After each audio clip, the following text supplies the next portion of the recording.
तो स्वागत है आप सभी का। आज हम लोग जो वीडियो बनाने जा रहे हैं किसी अपडेट, किसी वैकेंसी या किसी एलिजिबिलिटी क्राइटेरिया के लिए नहीं है, बल्कि एक स्टोरी है जिसको हम लोगों ने सोचा कि आपके साथ साझा किया जाए। ये है बिहार में आरक्षण के पैमाने में जो बदलाव हो रहे हैं लगातार, उसके बारे में ये कंटेंट है। क्योंकि बिहार के काफ़ी सारे एस्पिरेंट्स हैं जो लोग लगातार ये मांग करते आ रहे थे कि बिहार के ही युवाओं को बिहार के रोजगार और बिहार के जो भी अपॉर्चुनिटीज़ हो उसमें पहला उन्हीं को वो अपॉर्चुनिटी का लाभ मिले। तो आज का वीडियो जो है इसी से पूरा जुड़ा हुआ होगा। तो बिहार में बदल रहा आरक्षण का पैमाना आप यहाँ पे देख सकते हो। सबसे पहले प्रेस कॉन्फ्रेंस इन्होंने किया था एसीएस सिद्धार्थ जी ने, और जिसके बारे में हम लोगों ने बताया था डोमिसाइल नीति के बारे में, जो बीपीएससी टीचर में पूरे नीति को, पूरे सिस्टम को हम लोगों ने आपको विधिवत तरीके से समझाया भी था। तो आज हम लोग इन्हीं सारी चीज़ों पे बात करेंगे और साथ ही साथ हम लोग ये भी जानेंगे कि जो बिहार में अपकमिंग वैकेंसीज हैं, अपकमिंग वैकेंसीज जो भी है बिहार में, लाइक अभी आपको श्रम संसाधन ने अनाउंस करा है कि 1817 पोस्ट पे वैकेंसी है।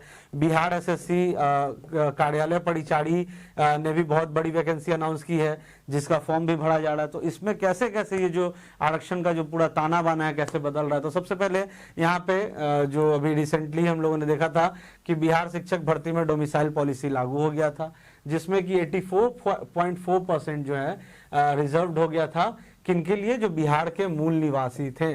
अब इसमें भी काफी सारे चेंजेस थे। अभी भी जो वैकेंसी जिसके बारे में हम लोगों ने बात किया कि ये जो वैकेंसी आई थी बिहार एसएससी कार्यालय परिचारी की, जिसका फॉर्म भरा जा रहा है, इसमें भी इसके बारे में बात करेंगे। इसमें भी जो आरक्षण, जो आपको बेनिफिट्स मिलेगा, जो भी आपको लाभ मिलेगा, इधर आप कह लो आरक्षण का लाभ जिसमें आपको मिलेगा, तो उसमें काफी चीजें जो है नोटिफिकेशन में थोड़ी डिफरेंट है, थोड़ी अलग है, थोड़ी अनोखी है, तो आपको जानना जरूरी है।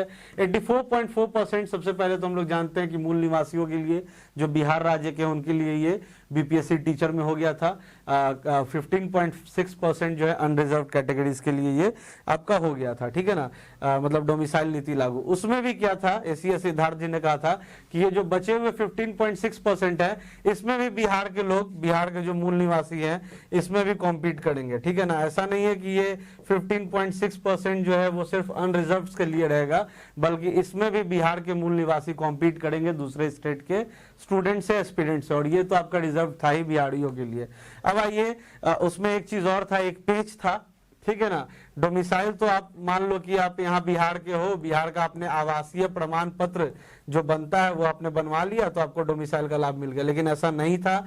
एसीएस सिद्धार्थ जी ने कहा कि आपने आइदर 10th या फिर 12th बिहार से किया हुआ होना चाहिए।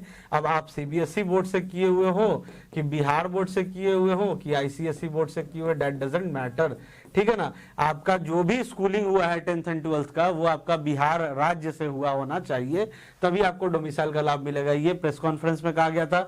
डोमिसाइल का लाभ उनको जिन्होंने बिहार से अपनी 10th एंड 12th कंप्लीट किया हो। तो पहले क्या था कि डोमिसाइल हम लोग कैसे जानते थे कि भैया गए हैं आवासीय बनवा लिए ब्लॉक से, ठीक है ना, आवासीय बनवा लिए ब्लॉक से और उसके बाद पेपर को लगा दिए तो हम लोगों को डोमिसाइल का लाभ। लेकिन ऐसा नहीं है, आपको 10th एंड 12th बिहार राज्य का करना हुआ होना चाहिए। अब आइए हम लोग मुख्य चीज पे आते हैं, मुख्य जो केंद्र बिंदु है अभी, ये जो बिहार एसएससी का जो अटेंडेंट वाला जो वैकेंसी आया है, इसमें क्या दिया गया आरक्षण के बारे में, ठीक है ना, क्योंकि इससे भी जुड़ा हुआ ये पूरा कंटेंट है, जानना जरूरी है। आरक्षण का लाभ राज्य सरकार के संप्रति प्रचलित आरक्षण नियमों के अनुसार और राज्य सरकार के सक्षम स्तर पे निर्गत प्रमाण पत्र पर ही देय होगा, ठीक है, पहली चीज। दूसरी चीज क्या थी कि आरक्षण का लाभ उन्हीं उम्मीदवारों को मिलेगा जिनका निवास स्थान बिहार राज्य में है, अर्थात जो बिहार के मूल निवासी है। तो क्लियर है, बिहार राज्य के बाहर के निवासी अभ्यर्थियों को आरक्षण का लाभ दे नहीं होगा। ये आपकी जो अटेंडेंट वाली वैकेंसी आई है, कार्यालय परिचारी वाली जो आई थी, उसका ये भी हम लोग आपको गवर्नमेंट का ऑफिशियल नोटिफिकेशन दिखा रहे हैं। आवेदन में दिया गया स्थायी पता ही आरक्षण के प्रयोजन के लिए स्थायी निवास अनुमान्य होगा। उक्त आरक्षण के लिए उम्मीदवारों को स्थायी आवासीय प्रमाण पत्र प्रस्तुत करना अनिवार्य होगा। तो ये हो गया, आपको अपना स्थायी प्रमाण पत्र यहाँ पे प्रस्तुत करना होगा। अब जैसे यहाँ पे देखो कि अनुसूचित जाति और अनुसूचित जनजाति के उम्मीदवारों के लिए क्या था, तो जाति प्रमाण पत्र के साथ स्थायी निवास या फिर मूल निवास, जिसको डोमिसाइल प्रमाण पत्र कहते हैं, वो प्रस्तुत करना होगा। अब आइए, जैसा कि हम लोग जानते हैं कि बिहार में, बिहार की महिलाओं के लिए कितना % आरक्षण है, तो हम लोगों को पता था कि 35% आरक्षण कर दिया गया था, ठीक है ना, 35% आरक्षण कर दिया गया था। तो अब इसमें क्या एक पेच फंस रहा था कि जो बाहर राज्य की जो महिलाएं हैं जिनकी शादी बिहार में हुई हो, ठीक है, मान लो कि आप यूपी से हो और आपकी शादी हुई बिहार में, तो क्या इस केस में आपको लाभ मिलेगा आरक्षण का? तो नहीं, बिल्कुल नहीं मिलेगा। ये सिर्फ बिहार की जो बेटियां हैं सिर्फ उनके लिए ही आरक्षण का लाभ है। यहाँ पे आप पढ़ सकते हो, इसीलिए मैंने यहाँ पे डाला हुआ है इसको कि आरक्षण का दावा करने वाली विवाहित महिलाओं को, विवाहित के केस में बात कर रहे हैं, विवाहित महिलाओं को का जाति क्रीमीलेयर रहित प्रमाण पत्र उनके पिता के नाम एवं पता से निर्गत होना चाहिए। मतलब अगर आप दूसरे स्टेट की हो और आपकी शादी हुई है बिहार में तो आपको इसका लाभ नहीं मिलेगा, क्योंकि यहाँ पे क्या मांगा जा रहा है, पिता के नाम और पिता का पता। तो आपके जो पिता का नाम और पिता का पता है उसके आधार पर ही जो महिलाएं हैं, जो शादीशुदा महिलाएं हैं, उनको आरक्षण का लाभ मिलेगा। अब यहाँ पे पढ़ सकते हो, उनके पिता के नाम है, उन पिता के निर्गत होना चाहिए, न कि उनके पति के नाम से, न कि उनके पति के नाम से, ठीक है। उपयुक्त आरक्षण संबंधी सभी प्रमाण पत्र आयोग कार्यालय में प्रमाण पत्रों की समीक्षा के समय मूल रूप से प्रस्तुत नहीं करने पर आरक्षण का लाभ दे नहीं होगा। तो ये हो गया, क्योंकि देखो 35% जो आरक्षण जो महिलाओं को है बिहार में, तो इसका लाभ कहीं दूसरे स्टेट की महिलाएं ना उठा ले।